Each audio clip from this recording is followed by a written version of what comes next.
In the Grand Whitmore estate, a mansion sprawled across acres of manicured lawns, marble fountains, and hedges sculpted into perfect symmetry, lived Charles Whitmore, a man whose name commanded both awe and fear across the city, for he was a self-made millionaire who had risen from poverty with a ruthless determination and a cunning sense of business that crushed competitors and elevated him into the ranks of the untouchable elite. But with age, as silver threaded through his hair and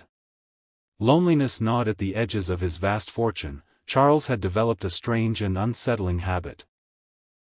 He liked to test people, to stage elaborate little dramas that forced those around him to reveal their true nature, for in his mind wealth distorted loyalty and kindness into masks, and the only way to strip those masks away was to orchestrate situations where instinct, not calculation, decided the outcome, and this was why on a particularly warm afternoon, with sunlight glinting off the chandeliers and the scent of polished wood lingering in the mansion's grand hall, he invited Elijah Brooks, his long-serving groundskeeper, to bring his daughter Amara for tea, though in truth Charles had no interest in tea but every interest in the girl, because Elijah, a tall, strong black man with gentle eyes and the quiet dignity of someone who had endured much in life, had once mentioned in passing that his daughter dreamed of becoming a doctor, that she had been accepted into a prestigious preparatory program, but the costs were far beyond his humble wages, and while Elijah never asked outright, Charles heard the silent hope in his voice, and rather than simply extending help, Charles conceived of a test, for his cynical mind whispered that dreams were cheap words, but true resolve and genuine compassion were rare, so he devised a cruel game to see what Amara was made of, and when the father and daughter arrived, Elijah dressed in his best pressed shirt though his calloused hands betrayed years of labor, and Amara walking shyly but gracefully, her deep brown skin radiant against the cream dress she wore, her hair braided neatly, her eyes sharp but cautious as if measuring every detail of the opulence around her. Charles welcomed them with his usual mixture of charm and condescension, speaking of weather, of Elijah's decades of loyalty, of the value of ambition, before deliberately shifting the conversation to Amara's studies, asking her pointed questions about why she wanted to become a doctor, about whether she thought compassion could truly survive in a profession built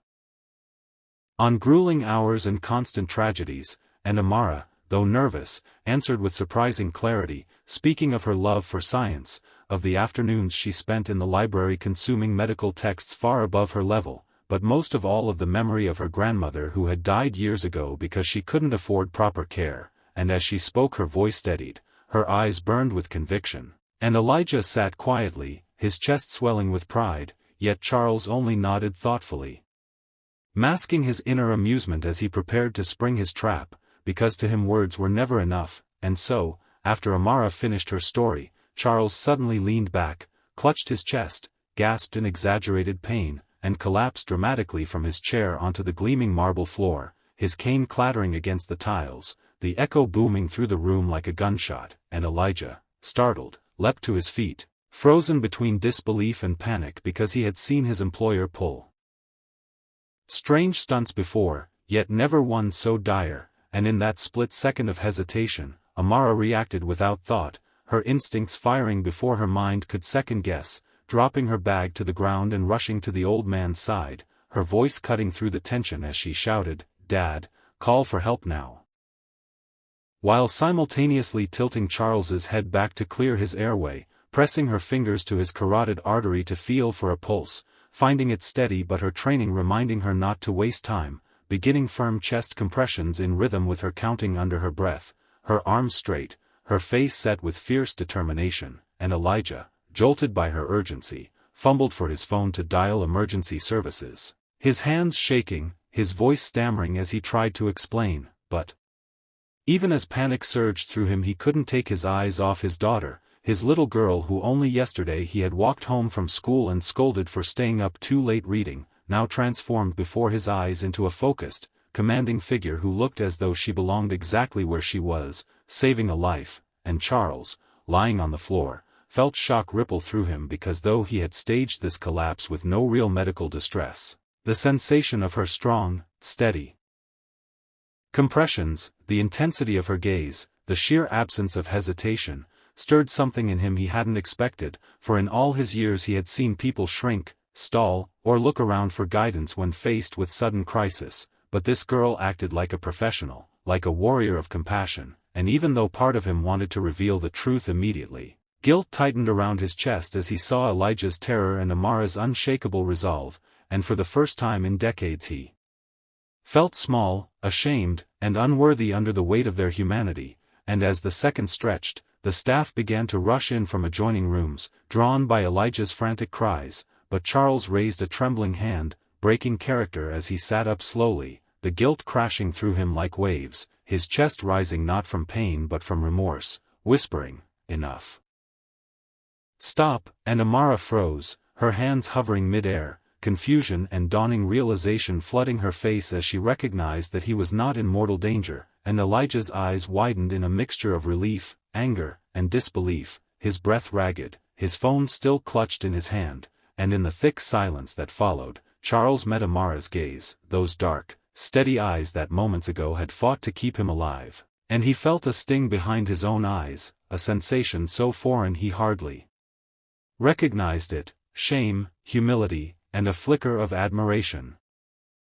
And though his pride screamed against it, his voice cracked as he whispered, "Forgive me," words that no one in the room could ever have imagined falling from his lips, for Charles Whitmore was a man who prided himself on being above apology, above human weakness, yet now he sat on the floor, trembling, exposed, and it was the young daughter of his employee, not his millions, not his empire, who had stripped him bare, and Elijah, torn between fury and confusion, demanded, "Sir, what was this?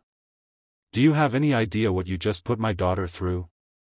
What you put me through?" His voice shaking with anger he had suppressed for years of servitude, but before Charles could answer, Amara spoke softly yet firmly, "Dad, it doesn't matter. I had to help him," her words carrying no resentment, only the quiet conviction of someone who saw a life before her and chose to preserve it regardless of insult, and this, more than anything, broke Charles's defenses, for even after discovering she had been deceived, Amara held no bitterness, only compassion, and in that moment he knew with certainty that she was far greater than he had ever imagined, and though he had staged the cruelest of tests, it was he who had been tested and found lacking, and as the staff stood in stunned silence, Charles slowly rose to his feet with Elijah's reluctant assistance, straightened his suit, and looked at the girl who had just shattered his illusions, saying with a voice heavy with sincerity he had not felt in years, "Your daughter is extraordinary, Elijah. Truly extraordinary," and though Elijah's jaw tightened with restrained anger, his eyes softened with pride, for he knew it was true, and Amara, still kneeling on the marble, simply looked back at Charles with calm, unshaken eyes, unaware that in this single afternoon, in this single act of selfless bravery, she had altered the course of a millionaire's heart, a family's fate, and perhaps even the destiny of an empire built on arrogance, for Charles Whitmore, who had once believed only in wealth and power, would never again look at the world, or at Amara, the same way.